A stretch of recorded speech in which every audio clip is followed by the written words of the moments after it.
La chaîne Salutations pour notre temps est heureuse de vous retrouver et par la grâce de Dieu, nous allons à nouveau étudier un thème, les trois périodes de la Babylone, la prostituée. C'est une étude qui se trouve dans Apocalypse, le chapitre 17.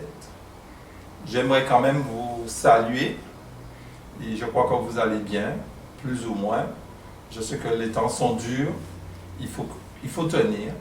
C'est un thème qui se cadre par rapport à notre message, le message des trois anges, Apocalypse 17, Apocalypse 14, Apocalypse 17, Apocalypse 18, Apocalypse 19. Ce sont des chapitres que l'on doit bien connaître en dehors de l'évangile, bien entendu. L'évangile, c'est la base, n'oubliez pas ça. Cette chaîne s'est spécialisée autour des prophéties bibliques, mais l'évangile, c'est la base au départ, que les choses soient claires. Mais c'est simplement, le but de cette chaîne, c'est de mettre l'accent sur les événements à venir. Okay? Donc, humblement, j'essaie de contribuer à vous éclairer et je vous remercie beaucoup pour tous ceux qui nous font l'amitié de nous écouter. Que Dieu puisse nous bénir, qu'il nous ouvre l'entendement et qu'il permet, avec son esprit, que nous puissions comprendre sa parole. Alors, le premier texte que je vous propose se trouve dans toujours Apocalypse 17. Comme je vous ai dit, nous allons voir d'abord les trois positions et puis après nous allons les détailler. Okay? Donc, la première, dans Apocalypse 17, le premier verset. Puis un des 7 anges qui tenait les 7 coupes vint, et il m'adressa la parole en disant, « Viens, je te montrerai le jugement de la grande prostituée qui est assise sous les grandes eaux. » Là, c'est la première position, où elle est assise sur les grandes eaux. Seconde, dans la vision de Jean toujours, le verset 3, « Il me transporta en esprit dans un désert, et je vis une femme assise sur une bête écarlate, pleine de noms de blasphème, ayant 7 têtes et 10 cornes. » Là, la femme, elle est assise, je répète, sur une bête écarlate. Troisième position, Apocalypse 17, le verset 9. C'est ici l'intelligence qui a de la sagesse. Les 7 têtes sont 7 montagnes sur lesquelles la femme est assise. Donc, ces trois périodes-là, ces trois positions, nous allons les voir, vont symboliser 3 périodes. Ok? Alors, ce n'est pas chronologique. Parce que quand vous étudiez le chapitre 17, vous verrez que Jean insiste plus au moment où la femme est assise sur la bête écarlate. Au fait, d'une manière chronologique, nous allons voir, elle est assise sur les grandes eaux, après elle sera assise sur les 7 têtes, et sa dernière position, c'est au moment où elle sera assise sur la bête écarlate. Ok? Et c'est ce que nous allons voir. Alors, n'oublions pas quand même que le fait que Dieu a utilisé l'image de la femme, d'abord la femme, il représente l'Église, son Église, mais Satan, il copie sur Dieu. Il fait une réplique, il copie sur Dieu. L'Église est appelée la femme, est symbolisée comme étant une femme, mais Satan aussi symbolise aussi son Église comme étant une femme. Le but de l'Église est de séduire dans le but d'évangéliser, d'attirer les gens à Jésus. Quand elle enfante, cela veut dire qu'il y a des convertis. Satan, son but c'est de détruire, c'est de perdre. Ok? Donc, Babylone, le terme Babylone, alors ce que je vais vous lire là, je l'ai tiré de la tragédie des siècles. Alors, un petit point, alors pourquoi je cite ces livres-là? Parce que je reçois de temps en temps, un peu moins ces temps-ci, des remarques, pourquoi j'utilise les écrits de la servante du Seigneur. Alors, pourquoi j'utilise les écrits de la servante du Seigneur? Pourquoi que je ne me base pas seulement sur la Bible? Alors, j'ai déjà répondu, peut-être individuellement, je tiens quand même à le dire, que les écrits de la servante du Seigneur, personnellement, j'ai fait beaucoup d'expérience avec. Moi, avant d'être à l'évangile, j'ai reçu l'évangile en 82. Quand j'ai lu le livre Jésus-Christ, j'ai vu vraiment cet auteur était inspiré. Je me suis dit, ah non, cet auteur est inspiré. C'est après, quand j'ai pris un peu plus d'informations sur l'auteur, j'ai mieux compris. Quand vous lisez Jésus-Christ, quand vous lisez Paraboles vers Jésus, ces livres-là, mes amis, vous ne pouvez pas dire qu'elle a écrit quelque chose comme ça. Non, non, non, vous ne pouvez pas dire ça. Il suffit de lire. Il suffit de lire et expérimenter, ouvrir son cœur à Christ. Et si vous continuez à parler comme ça, je ne sais pas. Je ne sais pas. Là, je suis convaincu que c'est une sœur qui t'inspire.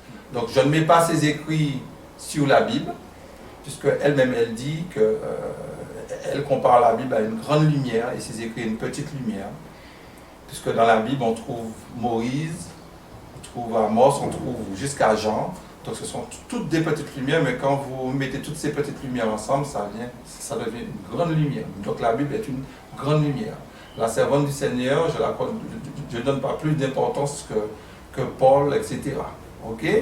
Mais elle dit bien, si on a des difficultés à comprendre ses écrits, de retourner à la Bible.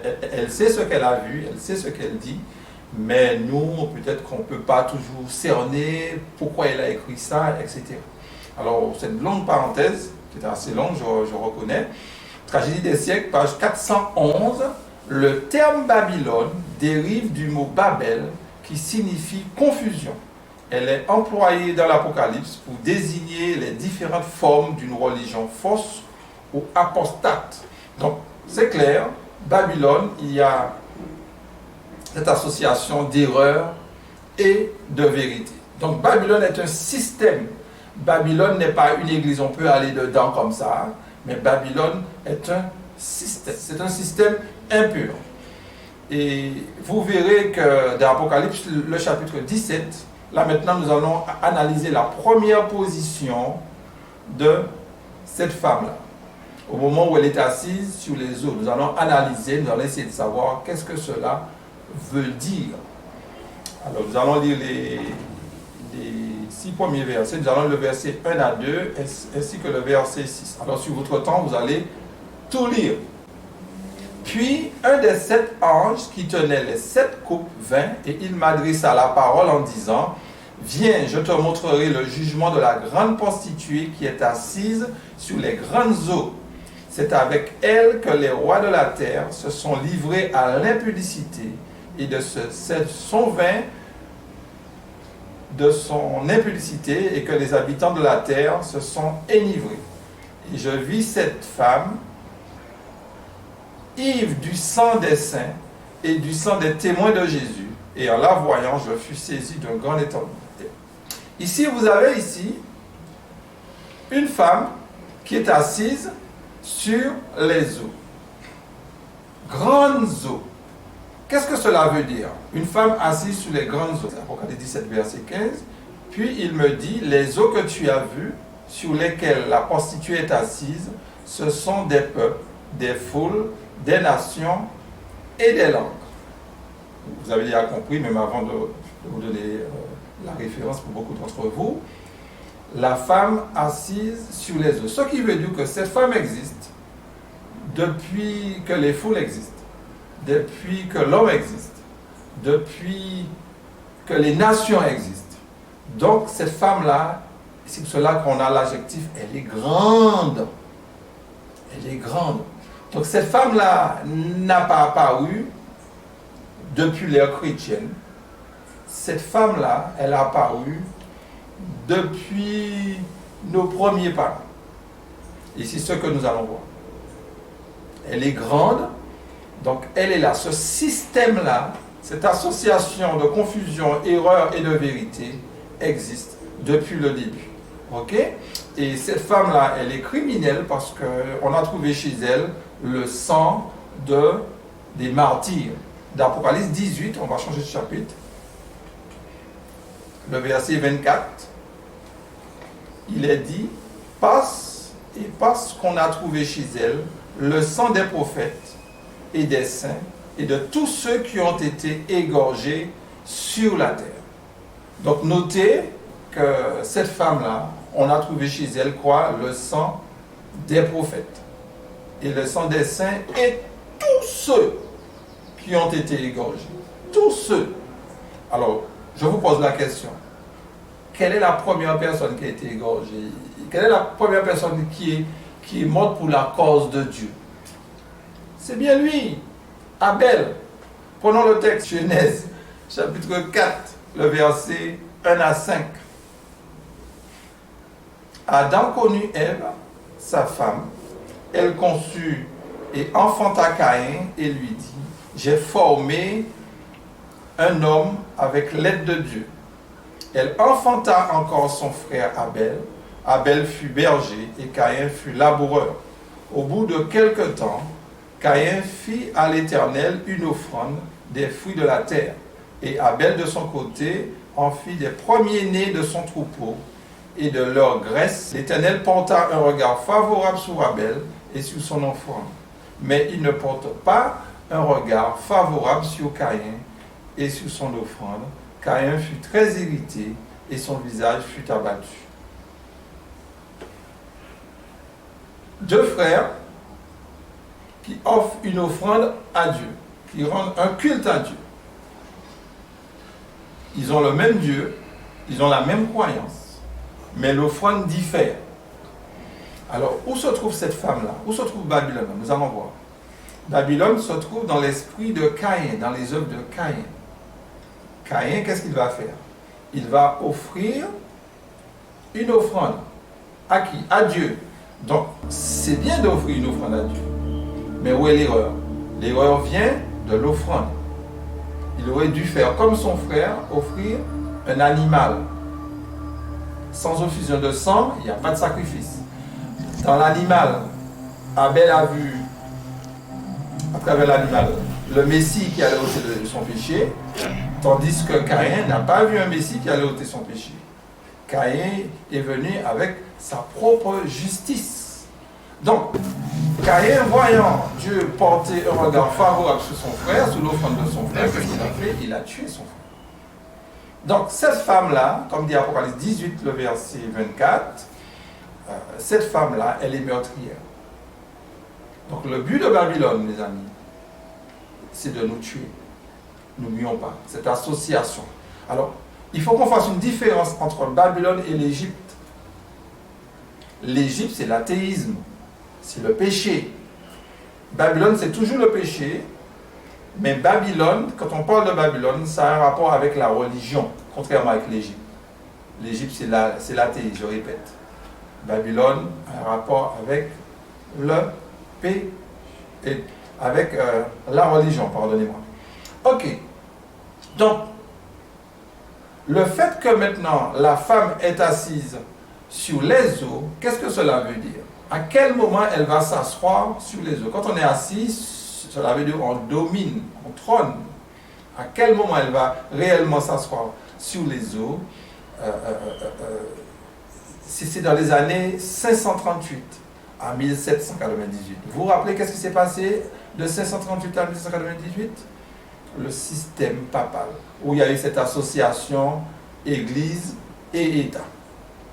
C'est ça. Ce n'est qu'à ce moment-là, la femme, elle va réellement contrôler les nations à travers le système papal. Okay? Pendant 1260 années, cela se fera. Elle va contrôler ça. Donc, n'oublions pas, la femme assise sous les eaux, c'est au moment, prenez Daniel, le chapitre 7, le verset 23 à 25, il me parle ainsi, le quatrième animal, c'est un quatrième royaume qui existera sur la terre, différent de tous les royaumes, et qui dévorera toute la terre, la foulera et la brisera. Les 10 cornes, ce sont 10 rois qui s'élèveront de ce royaume. Un autre s'élèvera après eux, il sera différent des premiers, il abaissera 3 rois, il prononcera des paroles contre le Très-Haut, il opprimera les saints du Très-Haut, et il espérera changer les temps et la loi, et les saints seront livrés entre ses mains pendant un temps des temps et la moitié d'un temps. Donc, là on parle du quatrième animal qui est Rome papale. Alors, pourquoi j'ai insisté pour prendre ce texte aussi? Parce que Nous avons coutume de dire que Babylone, c'est Rome. Notez que Babylone a existé était là depuis Caïn. Depuis Caïn. Donc, Rome n'est pas Babylone. Babylone va enfanter Rome. Ok? Babylone ne prend pas naissance à partir de Rome. Rome, enfin dit Rome, la papauté. La papauté est un enfant de Babylone. Il faut que cela soit clair. Satan maintenant va se servir du pouvoir papal pour pouvoir contrôler. Ça c'est vrai. Mais le texte il est suffisamment clair dans Apocalypse 17, le premier verset, la grande prostituée. Et on trouve chez elle le sang des martyrs. Et c'est écrit de tout. Les martyrs, pas de beaucoup, de tout. Donc il faut remonter au livre de la Genèse, pas au livre de Daniel, ni de l'Apocalypse. On est d'accord? Donc il nous faut bien comprendre ça. Donc la première position de la femme, je peux trop insister là-dessus, parce que je pense qu'on avait déjà compris ça, je pense. Au moment où la femme est assise sur les eaux, c'est au moment où elle contrôle les nations à travers le pouvoir catholique, le quatrième animal. Okay? Mais cette femme-là n'a pas, j'insiste, n'a pas pris naissance au moment de Rome, elle était là depuis Caïn. Ok? Très bien. Là maintenant, on va passer à la deuxième position. C'est vrai, dans Apocalypse 17, j'en vois la deuxième position au moment où elle est assise sur la bête écarlate. Mais vous allez voir vous-même que quand vous étudiez le chapitre, elle sera assise en seconde position sur les 7 têtes. Ok? Sur les 7 têtes. Alors, Apocalypse, le chapitre 17, le verset 9. C'est ici l'intelligence qui a de la sagesse. Les 7 têtes sont 7 montagnes sur lesquelles la femme est assise. Donc, notez que la femme, elle va s'asseoir sur 7 têtes. Quand vous lisez, comme vous avez ce chapitre que vous connaissez, notez que les 7 têtes-là, il n'y a pas une qui est blessée. Dans Apocalypse 17, une des têtes sera blessée. Hein, je ne vous apprends rien. Et la tête qui fut blessée, la Trinité nous dit, à la page 628, c'est l'Église catholique, c'est le pouvoir papal. Donc, les 7 têtes blasphèmes, c'est ce que nous dit le texte. Les 7 têtes d'Apocalypse 13, les 3 premiers versets, vous verrez que les 7 têtes blasphèment. Et comme nous allons lire aussi à partir du verset 3, nous verrons que les 7 têtes blasphèment. Ce ne sont pas les cônes qui blasphèment, mais ce sont les têtes. Les cônes, comme vous le savez, représentent le civil, les hommes politiques, le civil. Tandis qu'une tête qui blasphème, qui peut blasphémer si ce n'est qu'une religion? Les religieux qui peuvent blasphémer. Un homme politique ne blasphème pas. Ce sont les religieux. Alors le fait qu'on ait dit une des têtes blessées qui fut guérie, c'est l'Église catholique, pour nous montrer si une des têtes représente une église, les autres symbolisent aussi les églises, le corps religieux, mes amis. Ok?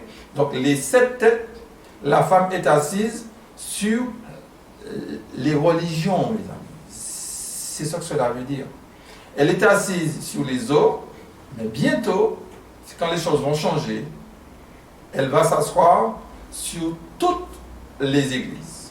Pas seulement sur le christianisme, mais elle va unifier. Son but là maintenant, sa prochaine étape, c'est d'unifier toutes les églises. Pour le moment, il y a beaucoup d'églises qui sont appelées Babylone, d'accord, mais Satan ne les a pas encore unifiées autour d'un projet. Son but maintenant, c'est de faire un projet et d'unifier toutes les églises autour de ce projet-là. Ok? Et c'est ce que nous allons voir. Et c'est ce que nous sommes en train de voir. La femme assise sur les 7 têtes. Alors, les 7 têtes sont aussi appelées 7 montagnes. Alors, on a appris en classe baptismale les 7 montagnes qui entourent le Vatican. Bref, bref. Mais les 7 têtes représentent 7 montagnes. Et notez qu'il y avait une des têtes blessées. Il n'y a pas une montagne littérale qui est... Non, non, non, je n'ose même pas aller sur ce terrain, ça n'a pas... je respecte ceux qui l'ont dit, hein, mais non. Les 7 têtes représentent 7 montagnes. Et dans Daniel chapitre 9, le verset 20, le verset 16 aussi, on nous présente montagne, où Daniel prie en faveur de la montagne. Donc c'est pour des êtres humains, des corps religieux. Donc ça n'a rien à voir avec le Vatican, les 7 têtes. Non, non, non. La femme, mes amis, c'est un système. Elle va s'asseoir sur les 7 têtes au moment où Satan réussira à unifier toutes les religions. Ok? Toutes les religions. Donc, ce n'est pas seulement le pouvoir catholique. Donc, les 7 têtes sont 7 montagnes. Et qu'est-ce que cela veut dire concrètement? Dans le livre de la tragédie des siècles, le chapitre 35, la page 628, oui, c'est ce que je vous avais dit, la blessure mortelle désigne la chute du pouvoir papal. Donc, j'aurais dû vous le mettre à l'écran, je ne l'ai pas mis. Mais là, voilà. Mais ce que nous allons lire, nous allons rester dans le même livre. Cette fois-ci, on prendra le chapitre 25, la page 482. Alors, c'est un passage que l'on connaît. Dès que les principales églises protestantes des États-Unis s'uniront sous des points de doctrine qui leur sont communs et feront pression sur l'État pour l'amener à imposer leurs décrets et à soutenir leurs institutions, l'Amérique protestante sera formée à une image de la hiérarchie romaine et la conséquence inévitable en sera l'application de peines civiles aux délinquants. Notez que les églises protestantes, qu'est-ce qu'elles vont faire? Elles vont se donner la main, elles vont se mettre d'accord sur un point de doctrine et elles vont faire pression sur l'État américain. Et l'État américain, c'est l'État qui peut le faire, c'est le Parlement. Le Parlement va légiférer parce que les églises ne peuvent pas légiférer. Ok? Donc, remarquez, il y a un projet là. Ils vont se mettre d'accord sur quoi? Sur un point de doctrine. Et puisqu'ils ne peuvent pas l'appliquer, ils vont se référer aux hommes de loi. Et l'Amérique. Donc l'image de la bête, mes amis, partira où? Des États-Unis. L'image de la bête ne va pas partir de l'Europe, ne va pas partir d'Europe. Non, non, non, non. Partira des États-Unis. Rome jouera un rôle, on verra plus tard. Mais l'image de la bête partira d'abord du protestantisme. Et comme je vous dis souvent, si on avait compris le message des 3 anges, jamais on se serait mis dans la fédération protestante. Parce que les protestants seront nos pires ennemis demain, mes amis. Même s'ils sont en train de nous sourire, ils seront nos pires ennemis. Je ne suis pas en train de dire que c'est Satan les protestants. Hein. Dieu a des enfants dans les autres dénominations. Il n'y a pas de souci. Je parle de l'institution, tout cela. Non, non, non. On ne doit pas pactiser avec ces gens-là, faire de messe avec ces gens-là, mes amis. Donc, à quel moment la femme, elle sera assise sur les 7 têtes, les 7 montagnes, sur le corps religieux? Ça partira d'abord du protestantisme, et puis après, quand ça sera légiféré, ça formera une forme de ligue, où il y aura aussi le spiritisme, il y aura aussi les autres religions. Il y aura aussi les autres religions. Mes amis, l'image de la bête sera économique, certes, mais il faut que les religions adhèrent. Quand l'Amérique va proposer ça au monde, elle va aussi parler aux religions. Ça partira d'abord du protestantisme. Après, protestantisme apostat. Après, va s'associer aux autres religions, au catholicisme, au spiritisme. Ce n'est qu'à ce moment-là qu'on pourra parler la femme assise sur les 7 têtes. Donc toutes ces églises-là seront vraiment Babylone plus que jamais. Alors dans ces 7 têtes-là, il ne faudra pas mettre la Odyssée, mes amis. Il faudra, quand on dit 7, ça veut dire complet, sauf l'église de Dieu. Parce que l'église de Dieu ne sera jamais appelée Babylone, mes amis. L'Église de Dieu ne sera jamais appelée Babylone. Même si vous allez me dire, mais Franck, observe, ils sont observateurs dans l'œcuménisme, tout ça. Oui, mais l'Église n'est pas encore Babylone. Elle n'est pas encore Babylone. Parce que Dieu a encore ses enfants. Dieu va la purifier. Et c'est Dieu qui va ôter l'ivraie. Donc l'Église restera l'Église. Le message des trois anges, c'est l'Église de Dieu, mes amis. Disséminée partout dans le monde. Ok? Donc l'Église ne sera jamais appelée Babylone. Quand vous prenez la parabole des 10 vierges, il y a des folles, mais elles sont toutes vierges. Il ne faut pas oublier ça. Elles sont toutes vierges. Pourquoi sont-elles vierges alors qu'elles sont folles? Elles sont vierges à cause de la pureté de leur foi. Ils souscrivent à une doctrine.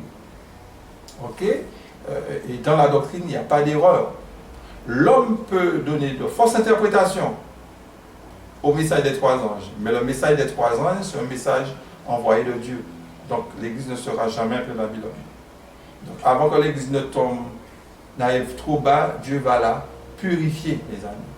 Et c'est pour cela que notre Église n'est pas Babylone. Quelle que soit la situation, quelle que soit la condition, ce que vous entendez, n'abandonnez pas votre assemblée, mes amis. Réunissez-vous, quel que soit où vont les frères, réunissez-vous. Même si c'est sous Zoom, l'église est fermée pour des raisons, je ne sais pas, ils sont en nature, peu importe où vous êtes, réunissez-vous dans le cadre du message des trois anges, réunissez-vous. Et n'oublions pas que l'église de Dieu, ce n'est pas de l'anarchie, l'église de Dieu, c'est une église organisée. Même si nous ne sommes pas d'accord avec la direction, mais l'église de Dieu, c'est une église organisée. Et Dieu mettra de l'ordre quand il jugera nécessaire. Il ne nous a pas mis pour mettre de l'ordre. Nous sommes simplement appelés à attirer l'attention de nos bien-aimés sur les prophéties bibliques, sur notre condition, mais nous ne sommes pas là pour nous substituer à qui que ce soit, mes amis. Ok? Donc, ça c'est la femme assise sur les 7 têtes. Où il y a cette ligue-là, il y a toutes les religions qui vont se donner la main. N'oublions pas, mes amis, l'image de la bête, c'est un projet que l'ennemi a. C'est un projet qu'il a. Donc pour le moment, la première position est déjà passée. La femme est en train de se préparer pour s'asseoir maintenant sur toutes les églises. Et c'est pour cela que vous commencez à voir, on commence à parler de l'œcuménisme. Mais ce n'est pas encore tout à fait ça. C'est en gestation là. Mais ce n'est pas encore ça. Donc son but, à quel moment elle va atteindre son but? Quand ça partira des États-Unis. Alors j'entends les gens qui parlent du pape qui a proposé sur l'écologie. Des fois je me demande où on a pris ça. L'image de la bête viendrait de là. Je lis ma Bible, c'est pas ça que je vois. L'image de la bête, ça sera économique, ça sera religieux. Hein, non, je ne sais pas où on a pris ça, je ne sais pas où on a tiré ça. Où on parle par exemple de la pandémie, du Covid, du vaccin. Non, mais où on a pris ça, mes amis? Ce n'est pas écrit. Nous allons encore lire un texte et vous verrez, non, mes amis. Il y aura plusieurs facteurs, mais ce n'est pas ce que la Bible dit. La Bible ne dit pas que le monde va se réunir autour du pape sur l'écologie. On va prendre un jour pour que la terre puisse se reposer. J'entends des gens qui parlent. J'ai beaucoup de respect pour ces frères, mais quand je lis la Bible, ce n'est pas ce que je lis. Ce n'est pas ce que je vois, mes amis. Et puis l'actualité change. Regardez ce qui se passe maintenant dans le monde. On parle même presque plus du Covid. Bon, ça va revenir. Mais regardez l'actualité, ce qui se passe en Europe de l'Est, etc. Les événements bougent, mes amis. Nous ne savons pas. Gardons notre calme. Restons sur la Bible. Nous ne nous sommes pas distraits par l'actualité. Certes, il faut avoir un regard sur l'actualité, mais les yeux doivent être sur la Bible. Parce que chaque fois, nous allons adapter notre discours. On va toujours trouver un texte biblique qui dit ci, qui dit ça. Mais non, mes amis. Le texte biblique ne le dit pas. Alors nous allons maintenant nous arrêter sur la 3e position de Babylone. du verset 3 au verset 7. Là, je vais un tout petit peu insister là-dessus. Il me transporta en esprit dans un désert, et je vis une femme assise sur une bête écarlate, pleine de noms de blasphème, ayant 7 têtes et 10 cornes. Cette femme était vêtue de pourpre et d'écarlate, et parée d'or, de pierres précieuses et de perles. Elle tenait dans sa main une coupe d'or, remplie d'abominations et des impuretés de sa prostitution. Sur son front était écrit un mystère, Babylone la grande, la mère des impudiques et des abominations de la terre. Je vis cette femme ivre du sang des saints et du sang des témoins de Jésus. Et en la voyant, je fus saisi d'un grand étonnement. Et l'ange me dit, « Pourquoi t'étonnes-tu? Je te dirai le mystère de la femme et de la bête qui la porte, qui a les 7 têtes et les 10 cornes. » Remarquez avec moi, mes amis, j'en vois la même bête qui est décrite dans Apocalypse 13, les 3 premiers versets. Mais j'en vois toujours les 10 cornes, mais notez que les 10 cornes ne sont pas couronnées. Il n'y a pas de couronne. Ce qui veut dire que c'est 2 périodes différentes. 2 périodes différentes. Alors, la période couronnée, c'est la période des républiques. Avec des républiques, chaque nation est dirigée par sa propre constitution. Mais la période où il n'y a pas de couronne, c'est simplement la terre est sous dictature. Il y a un seul gouvernement, il y a un seul gouvernement, je ne dirais pas gouvernement, mais il y a un seul ordre mondial. C'est le nouvel ordre mondial, c'est là. Toutes les nations vont donner leur puissance à ce mouvement-là. C'est ça. Tandis que dans l'Apocalypse 13, je me répète, les cornes sont couronnées. Mais ici, dans l'Apocalypse 17, les cornes ne sont pas couronnées. Donc la terre la met la main. Les nations vont donner leur pouvoir à la bête, vont donner leur pouvoir à Babylone, à cette association Église et État. Tout le monde sera d'accord, y compris le communisme. Quelle que soit la doctrine politique, tous vont fédérer, mes amis, autour de ce projet, autour de cette idée-là, cette nouvelle ordre mondial qui fera l'unanimité. Donc il y aura cette association Église, je répète, et État. Et une autre fois, je mettrai l'accent encore sur les cônes, parce que je ne vais pas trop m'avancer sur les 10 cônes aujourd'hui, parce qu'il y aurait beaucoup à dire. Qui sont-elles? Parce que à ce moment-là, la physionomie que vous avez là, nous avons l'hégémonie américaine en ce moment dans le monde, etc., etc. L'Amérique, la première puissance du monde. Mais l'Amérique ne restera pas toujours la première puissance du monde.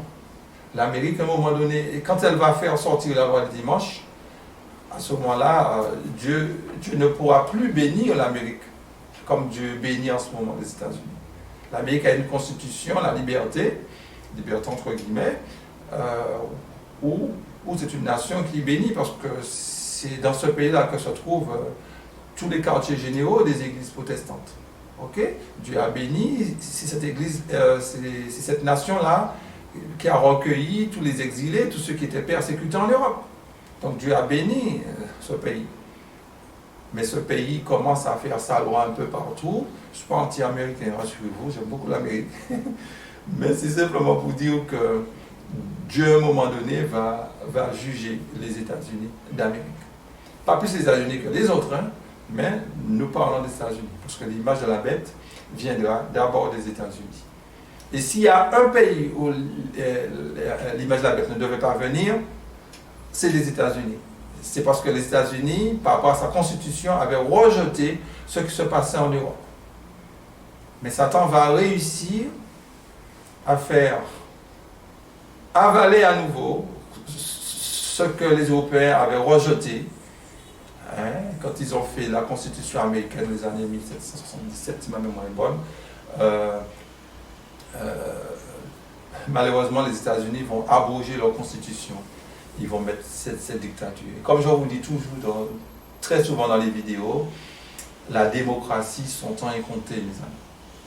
Son temps est compté. Il faut entendre ça, mes amis. On donne des leçons de démocratie à qui veut l'entendre, mais la démocratie va, à un moment donné, disparaître. On sera sous une autre forme. Sous une autre forme. On ne sera plus dans cette république-là, mes amis. Donc, notez encore une fois que la femme, elle est assise sur la bête écarlate.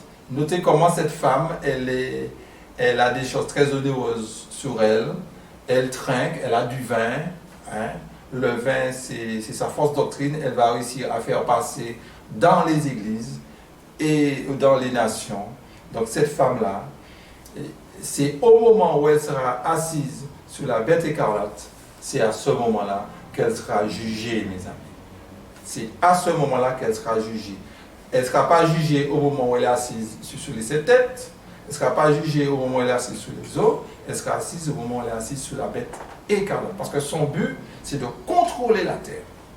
Et quand elle contrôle la terre, elle contrôle tout le monde. Elle contrôle les églises, elle contrôle tout. Ce sera au moment de l'image de la bête, mes amis. Au moment où la Bible nous parle d'Apocalypse, le chapitre 13, le verset 16 à 17. Elle fit que tous, petits et grands, riches et pauvres, libres et esclaves, reçoivent une marque sous leur main droite ou sous leur front, et que personne ne puisse acheter ni vendre sans avoir la marque et le nom de la bête ou le nombre de son nom. Faisons attention à ce que nous avons lu. Elle fit, ce elle-là fait allusion à la bête qui monte de la terre. Donc, c'est les États-Unis, ok? L'Amérique. Elle fit que tous, petits et grands. Donc, ce n'est pas Rome qui fait. Rome n'a plus de pouvoir. Rome est tombé en 1798. Rome n'aura plus de pouvoir. C'est l'Amérique qui a le pouvoir. L'Amérique va rendre hommage à la papauté. Mais Rome n'a plus de pouvoir. Et toutes les classes de société vont faire partie dedans. Et notez, on ne pourra ni acheter ni vendre. Ce qui veut dire que c'est l'économie. C'est l'économie, ce n'est pas l'écologie, c'est l'économie, mes amis. Et j'ai entendu dernièrement, je ne sais pas sur quelle chaîne continue, on disait maintenant, on ne va plus penser par rapport à la guerre. Hein. On disait, on ne pense plus à la fin du mois, mais on pense à la fin du monde. Parce que pendant les Gilets jaunes, on disait, on ne pense plus à la fin du monde, mais on pense à la fin du mois. Mais pour nous montrer que les événements changent beaucoup. Donc, Satan va endetter les nations, va faire une crise, non pas sanitaire, mais une crise économique. C'est ce que dit la Bible. On pourra n'y acheter. Donc Satan va proposer un système économique qui va séduire. Quel que soit le système, mes amis, capitaliste, communiste, et centriste, quel que soit, tous les pays vont s'effondrer économiquement, mes amis. Tous les pays vont s'effondrer. Alors, nous sommes en train de le vivre. Alors, je ne sais pas si c'est ce... Mais manifestement, ça fait 2 ans, les économistes sont en train de fondre. Ce qu'on a connu dans les années 30 va revenir. Ce qu'on a connu en 2008 va revenir. C'est encore pire. Je ne suis pas en train de nous faire peur, mais c'est biblique. Et Satan va venir avec une solution, mais à travers les États-Unis. Et cette solution-là va plaire à tout le monde. Je tiens à vous dire, mes amis, suivez les informations, non pas vous faire peur, mais suivez les informations, vous allez voir comment on est en train de perdre. Et tout ça va créer des conflits sociaux. Et qui dit conflits sociaux veut dire violence. Violence. Donc le temps est arrivé, mes amis. Et c'est pour cela, à travers ce conflit social-là, l'image de la bête, Dieu va se servir de son Église pour se faire connaître. Donc l'image de la bête ne doit pas nous faire peur. Loin de moi l'idée, si c'est ce que vous dites, vous faites peur, mon frère, non. Loin de moi. C'est à travers cet événement, le message des 3 anges sera prêché. N'oublions pas ça. C'est à travers le message des 3 anges, ce message sera prêché. Et je tiens à nous dire, mes amis, c'est pour cela qu'on ne doit pas critiquer le gouvernement, parler de Macron, parler de Bolsonaro, parler de Johnson, parler de Biden, etc. Ne parlons pas de ces gens-là. Laissons ces gens-là faire leur politique. Parlons de la politique de Dieu. Nous n'avons rien avec les syndicats, nous n'avons rien à voir avec ces gens-là. C'est vrai, ils défendent de bonnes causes. On peut appuyer ce qui est bon, et que les choses soient claires, parce qu'il y a de la misère. Je pense que c'est Dieu qui a permis qu'il y ait le syndicalisme. Peut-être qu'il faut revoir les formes, on ne va pas entrer dans ça, ce n'est pas le but de la chaîne d'ailleurs. Mais n'entrons pas dans ces choses-là. Notre politique, c'est la politique de Dieu. Ok? C'est ça. Donc, dans Apocalypse 18, le verset 4, alors c'est pour renforcer ce que je vous disais, le message de l'Église. C'est quoi son message? Apocalypse 18, le verset 4. Sortez du milieu d'elle, mon peuple, afin que vous ne participiez point à ses péchés et que vous n'ayez point part à ses fléaux. Donc maintenant, c'est difficile de faire des messes, de faire de l'œcuménisme et puis pour dire aux gens de sortir de Babylone. On est en contradiction. C'est pour cela que quand Apocalypse 18 sera vraiment, je dis bien vraiment d'actualité, l'Église, il n'y aura plus d'ivraie dedans. Il n'y aura plus d'ivraie. Là, on sera crédible quand on va dire aux gens, sortez de Babylone. Sortez du péché de Babylone. Là, on sera crédible. Ça sera au moment du grand cri. Donc, il faut de cette crise, mes amis. Oui, nous attendons le retour de Jésus. Jésus reviendra, il n'y a pas de doute. Mais avant que Jésus ne revienne, nous allons traverser une crise. Il faut que l'homme puisse voir qu'il a fait fausse route. Ce n'est pas Dieu qui veut qui fait exprès, non. C'est notre péché, mes amis. C'est nos contradictions. Nous voulons faire les choses avec notre force. Il faut que l'homme puisse voir qu'il a fait fausse route. Donc, l'économie va fondre, mes amis. L'économie va fondre quand nous voulons. C'est une question de temps. Je ne sais pas quand. Je ne suis pas prophète. C'est une question de temps. Mais quand Satan va proposer cela à travers les États-Unis, qu'est-ce qui va se passer? Dieu se servira de nous pour pouvoir éclairer la terre de sa gloire, pour apporter l'évangile éternel. Là, nous allons apporter la bonne nouvelle du royaume. Ok? Une autre fois, on va insister là-dessus. Qu'est-ce que c'est la bonne nouvelle du royaume? Qui est l'évangile, mais aussi, il faudra sortir de Babylone pour ne pas avoir part au fléau. Donc, le message des 3 anges, mes amis, c'est une bonne nouvelle. Dieu se servira de nous pour proclamer la bonne nouvelle dans ce temps de crise. Même s'il y aura la persécution, le peuple de Dieu ne va pas fuir. Il y a certains passages, je répète, où l'on voit le peuple de Dieu qui fuit, mais ce n'est pas au moment de l'image de la bête. Et comme je dis, il y a des personnes qui achètent des terrains pour fuir la persécution ou pour fuir je ne sais quoi, mais n'oublions pas, mes amis, s'il est vrai qu'on doit habiter dans les campagnes, ce n'est pas pour fuir la persécution.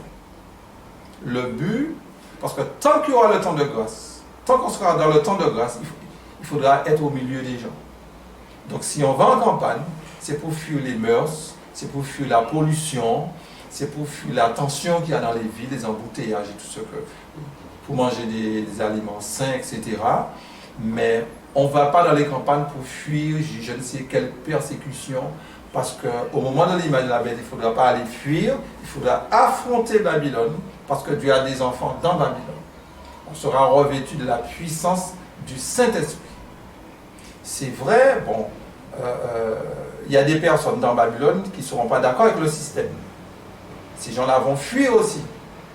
Donc, mais quand nous allons venir vers ces personnes, comme nous allons leur apporter l'évangile, je comprends mieux. Je comprends mieux. À ce moment-là, ces gens-là vont nous rejoindre. Dieu a des brebis dans le monde. Dieu a des brebis qui sont aussi athées. Ce sont des enfants d'Abraham, mais qui s'ignorent. Donc, à ce moment-là, Dieu se glorifiera.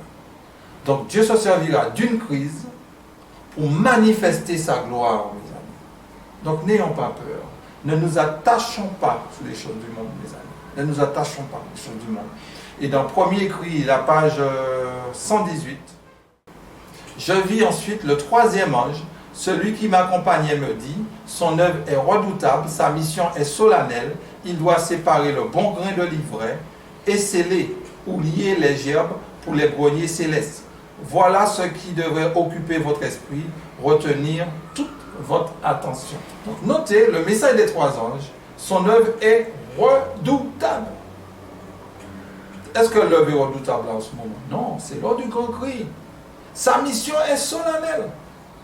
Il doit faire quoi? Séparer le bon grain de l'ivraie. Quand vous prenez Matthieu 13, à partir du verset 24 à 30, surtout le verset 30, vous verrez que c'est l'ivraie qui sera ôtée du bon grain.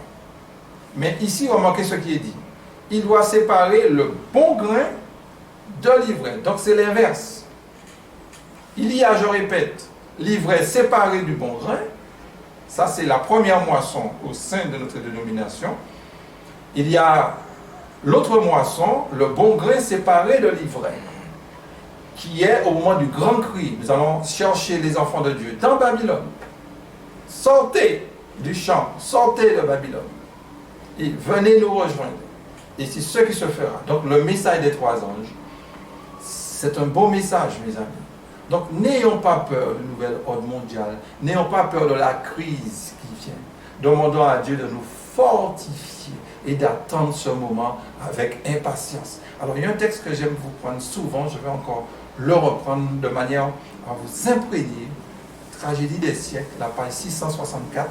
Les serviteurs de Dieu, le visage illuminé d'une sainte consécration, iront de lieu en lieu proclamer le message céleste.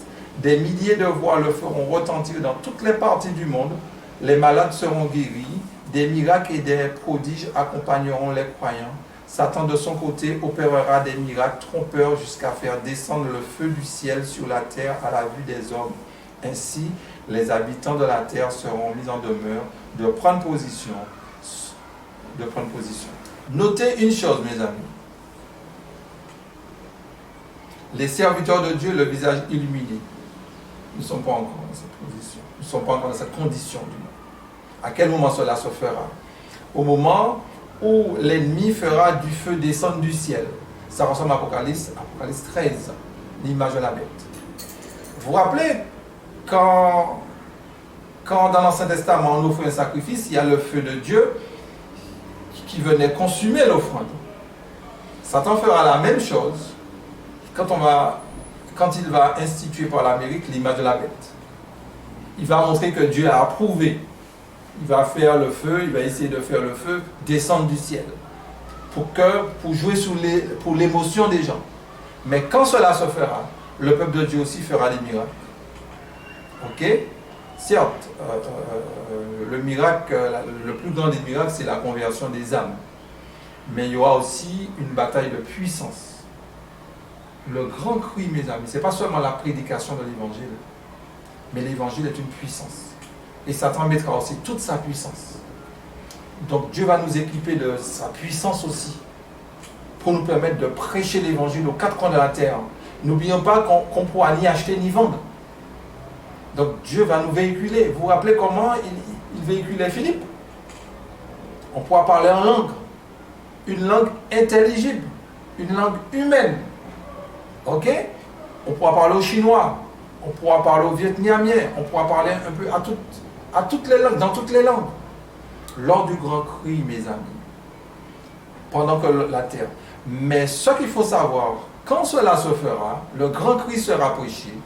Quand le grand cri sera terminé, je dis bien terminé, regardez qu'est-ce qui va se passer. Apocalypse 18, on va commencer la conclusion. Apocalypse 18, du verset 4 à 8. Et j'ai entendu du ciel une autre voix qui disait: sortez du milieu d'elle, mon peuple, afin que vous ne participiez point à ses péchés et que vous n'ayez point part à ses fléaux. Car ses péchés se sont accumulés jusqu'au ciel et Dieu s'est souvenu de ses iniquités.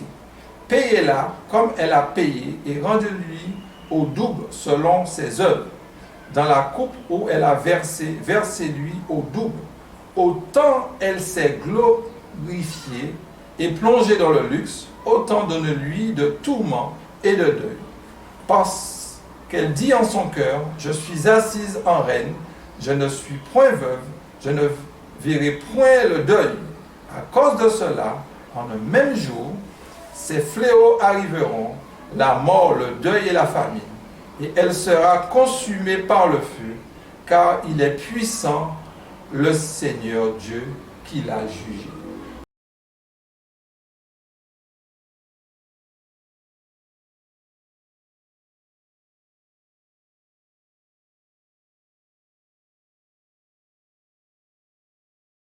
Le jugement de Babylone, c'est un feu. Ouais. Qu'est-ce que cela veut dire? Babylone ne sera pas brûlée après les 1000 ans. Là, nous ne sommes pas après les 1000 ans. Le feu qu'il est parlé là, c'est vous montrer, sera détruit. Qui veut dire les nations vont rejeter ce système à un moment donné. Les rois de la terre vont rejeter ce système. Qui veut dire que l'image de la bête va marcher un moment. Un moment. Mais l'image de la bête ne durera pas longtemps, mes amis. Parce qu'au fait, pourquoi Satan va proposer au monde un système économique? Voilà la solution. Réfléchissez. Pourquoi il va faire ça? Parce qu'il connaît les prophéties. Satan ne connaît pas la prophétie tant que la prophétie n'est pas encore révélée. Mais quand la prophétie est révélée, il est là dans les réunions. Il écoute. De manière à savoir comment empêcher aux enfants de Dieu d'être sauvés. Mais quand il va proposer ça, quel est son but? Son but, c'est d'empêcher aux enfants de Dieu de sortir de Babylone. Donc il va mettre une pression. Il va mettre une pression dans le monde. Même une pression, si tu n'acceptes pas, tu vas mourir. Non pas mourir socialement seulement, mais tu vas mourir physiquement. Et c'est ce qu'il va mettre. Mais il connaît la prophétie. Et c'est pour cela qu'il va faire l'image de la bête. Donc ça va pas être une bonne solution. Les banques vont dire ouf, les capitalistes vont dire ouf, les communistes vont dire ouf, les islamistes vont dire ouf, etc. Mais en réalité, son but est spirituel, sera spirituel. Son but, ce sera d'empêcher aux enfants de Dieu de sortir. Et malgré qu'il va faire cela, les enfants de Dieu vont sortir. Donc, qu'est-ce qu'il va faire? Il n'a aucun intérêt. À ce moment-là, les nations vont se rebeller contre ce système. Alors, une autre fois, je vais vous montrer qu'il y a deux types de rois. Il y a des rois qui vont pleurer parce que ce système ne va plus marcher. Et je vais vous montrer aussi dans l'Apocalypse qu'il y a des types de rois qui vont haïr la prostituée, qui vont détester la prostituée, qui veut dire que le monde sera divisé. Le monde sera divisé, mais ça sera pour une autre fois. Mais ce qu'il nous faut noter là, que ce système-là ne marchera pas. Ce système-là sera jugé. Et l'Amérique, ce n'est qu'à ce moment-là que l'Amérique va vraiment perdre son pouvoir, sa première puissance, qu'elle est là, mes amis. Quand on va lire le verset 9 à 11, vous allez encore mieux comprendre. Et tous les rois de la terre qui se sont livrés avec elle et à l'impudicité et au luxe pleureront et se lamenteront à cause d'elle quand ils verront la fumée de son embrasement. Se tenant éloignés dans la crainte de son tourment, ils diront: malheur, malheur, la grande ville Babylone, la ville puissante, en une seule heure est venue ton jugement. Et les marchands de la terre pleurent et sont dans le deuil à cause d'elle, parce que personne n'achète leur cargaison. Donc remarquez ici que personne n'achète quoi? Personne n'achète plus. Regardez l'adverbe. Plus. N'achète plus leur cargaison. Ce qui veut dire qu'ils achetaient avant. À un moment donné, le système ne va plus tourner, mes amis. Ne va plus tourner parce que Babylone a été jugée. Ce système Église et État là va durer très peu de temps. Le fer ne s'allie pas avec l'argile, c'est écrit, la prophétie a dit, il n'y aura pas d'alliance. Et apparemment, la prophétie semble annoncer une alliance. Mais une alliance qui ne va pas tenir, mes amis. Une alliance qui ne va pas tenir. Donc, mes amis, pour terminer, la femme, Babylone, elle s'est déjà assise sur les nations, de 538 à 1798.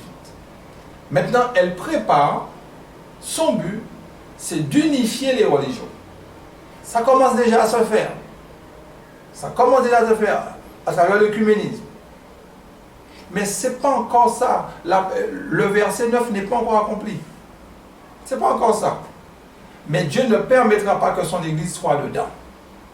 C'est pour cela qu'il va la purifier. Ce serait l'objet d'une autre causerie. Il va la purifier.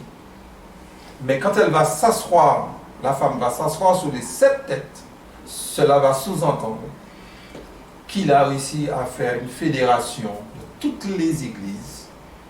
Hein? Il y aura cette association de christianisme, papauté, spiritisme, et à ce moment-là, la terre pourra, les religions pourront plus facilement influencer leurs membres, et la femme, elle sera assise sur la bête écarlate. Et au moment où la femme sera assise sur la bête écarlate, le monde qui vient devant nous, mes amis, nous sommes loin de nous imaginer c'est quoi ce monde. Nous sommes loin, mais vraiment loin. C'est pour cela que ce monde-là est retenu par les 4 vents pour permettre aux enfants de Dieu d'être scellés.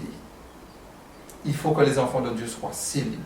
Si les enfants de Dieu ne sont pas scellés, aucun enfant de Dieu ne pourra affronter ce temps-là. Pour affronter ce temps-là, il faudrait qu'on soit scellés et Dieu va nous déverser sur nous la seconde Pentecôte. Et c'est cette seconde Pentecôte qui nous qualifiera, qui nous permettra de prêcher le grand cri. Parce que Satan va mettre toute sa force dans la bataille. Mais croyez-moi, Dieu mettra aussi toute sa force dans la bataille à travers les enfants de Dieu. Le royaume de Dieu, il prend du temps pour se révéler. Il prend beaucoup de temps. Satan a fait 10 tours, Dieu est en train d'attacher ses chaussures toujours. Mais chaque pas qu'il fait, il le fait. Donc ces pas-là, il veut le faire avec nous. Donc mes amis, nous sommes au temps du scellement. Nous sommes au temps du scellement. Laissons Dieu nous sceller. C'est vrai qu'il y a beaucoup d'imperfections dans tous ceux qui parlent de ce message, mais attachez-vous au contenu du message. Attachez-vous. Ne regardez pas qui parle pas, ne regardez pas ses défauts, parce que vous allez en trouver. C'est parce qu'il y en a. Mais attachez-vous sur la parole du Seigneur. Faites partie de ce mouvement des 3 anges qui éclairera la terre de sa gloire. Faites tout, mes amis, parce que Dieu a besoin de nous. Le temps est venu, métro, boulot, dodo. Vous n'êtes pas fatigué de ça? Mais moi, je suis fatigué de ça. Donc, le temps est venu pour laisser Dieu nous transformer. Nous avons un cœur rebelle, il faut l'avouer, nous avons un cœur rebelle. Mais Dieu a commencé le travail en nous. Laissez Dieu terminer. Donc, mes frères et sœurs, prenons du temps, réécoutez encore ce message. Ne classez pas ce message, réécoutez. Et puis je suis à vos dispositions à répondre à vos nombreuses questions. Je vous salue tous, que Dieu nous bénisse tous, et puis je vous donne rendez-vous pour une autre fois. Amen.